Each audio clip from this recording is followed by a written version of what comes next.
तो जिम के लिए जा रहा हूँ, इसीलिए मुझे एक टॉपिक या फिर कोई कुछ चीज़ें मुझे याद आई जो कि जिम में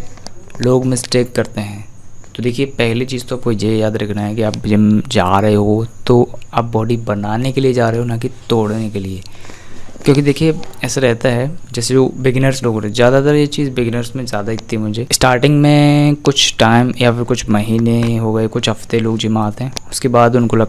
जो एक अर्ली गेन्स होते हैं ना, अर्ली थोड़ा एक स्ट्रेंथ गेन होता है, वो लोगों को देखते हैं ना, तो होता क्या है कि लोग वही सेम एक्सरसाइज ट्राई करने लगते हैं।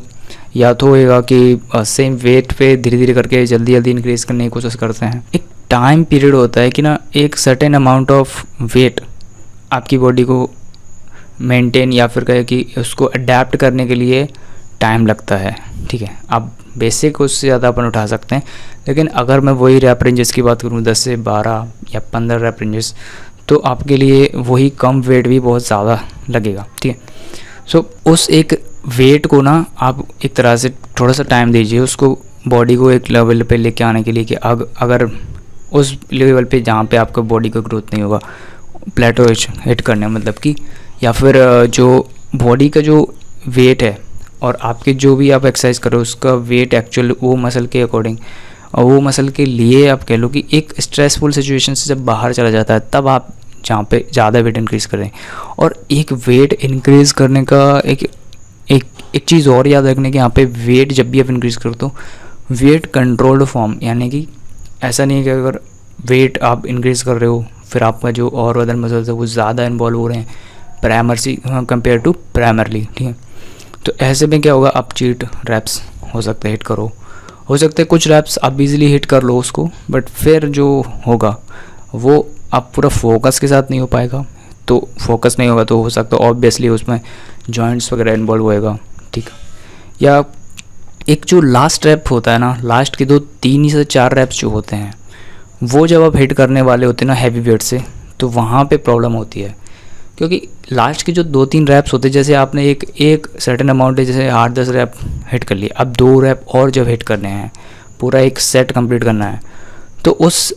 लास्ट के 2 रैप्स में ना वो जो वेट का या तो फॉर्म ख़राब होता है या तो वो वेट चला जाता है जॉइंट्स पे। सपोज शोल्डर की एक्सरसाइज कर रहे हैं,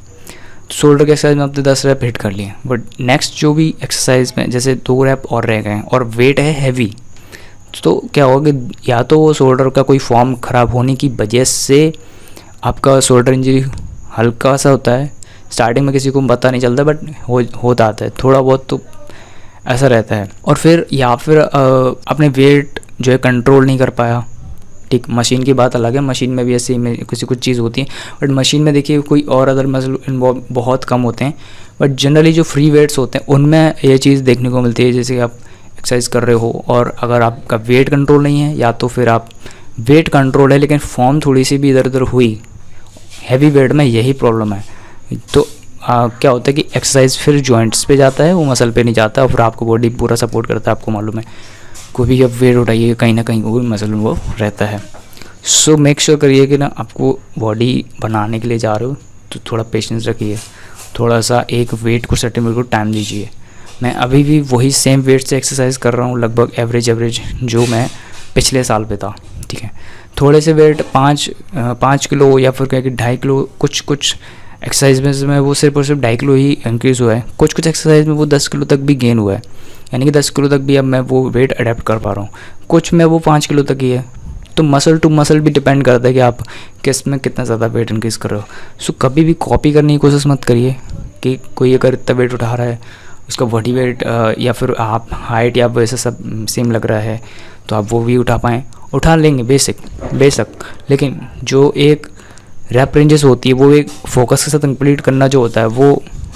फिर अगर रह जाता है तो फिर वो क्या है कि बॉडी में इंजरीज वगैरह से सेम चीज़ ये होता है। फिर जो नेक्स्ट टाइम अगर आप एक्सरसाइज करने आएंगे ना, फिर क्या होगा कि वो इंजरीज ना फ्रेश होने के चांसेस ज़्यादा होते हैं। तो इसी वजह से या तो देखिए आप बॉडी बनाने के लिए फोकस करिए, या तो फिर आप जस्ट एक जल्दी बनाने के चक्कर में कुछ ना कुछ चीज़ बॉडी में तोड़ देंगे। तो बॉडी में जिम में जो बॉडी है वो टूटती भी है, और जो बॉडी बनाते हुए वो बॉडी बनती भी, लेकिन डिपेंड्स फोकस, डिपेंड्स माइंडसेट क्या है। हैवी वेट्स या फिर जल्दी से गेन करने के लिए हाँ हैवी वेट्स या फिर कंट्रोल्ड या फिर थोड़ा सा सब्र रख के प्रॉपर एक्सरसाइज ख़त्म करना, ठीक है, वो सब चीज़ें। सो यही मैसेज था एक तरह से। मिस्टेक्स अब बोल लूँ या फिर जो बिगनर्स है वो, अगर आप ऐसी चीज़ ट्राई कर रहे हैं हैवी वेट्स, कुछ हद तक उस चीज़ को ना कोशिश करिए उसी सेम वेट्स को आप उसको एक लेवल पे ऐसा उसको मेंटेन करो कि ना आप एक टाइम तक लगने कि इससे कोई ग्रोथ नहीं हो रहा, और एक वो वेट कंट्रोल में भी है, फिर आप उसे थोड़ा सा ही इंक्रीज़ करो, फिर आप रिजल्ट्स देखो, फिर उसी में आपको थोड़ा सा और बेटर रिजल्ट मिलेगा। एकदम से ज़्यादा इंक्रीज़ नहीं करना, और ये मसल टू मसल डिपेंड है। ऐसा नहीं कि आप जो लेग्स है उसमें आप ज़्यादा हिट कर रहे हो, उसमें ज़्यादा 10 किलो 10 किलो आपने ऐड कर सकते हो, लेकिन वही सेम चीज़ आर्म्स में आप नहीं कर सकते। 10 किलो उसमें ज़्यादा इतनी जल्दी ऐड नहीं होगा। बैक में हो सकता है ऐसा हो जाए, शोल्डर में नहीं होगा, या फिर कहीं के चेस्ट में नहीं होगा। और स्पेशली जो भी जॉइंट्स वाली एक्सरसाइजेज हैं उनको थोड़ा सा आपको देखना होगा कि कौन सी एक्सरसाइज है, कौन सी सही है नहीं है। पहले आप बेसिक्स ही करिए, बेसिक्स पे ही आपको अंतर आएगा, यानी कि बेसिक्स एक्सरसाइज ही पहले सही है, फिर एडवांस या फिर अलग अलग फॉर्म वाली एक्सरसाइजेस पे स्विच करिए।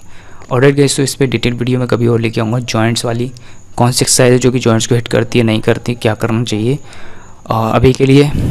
वीडियो इधर ही ख़त्म करते हैं। सो गाइस, मिलते हैं नेक्स्ट वीडियो में। Thanks for watching.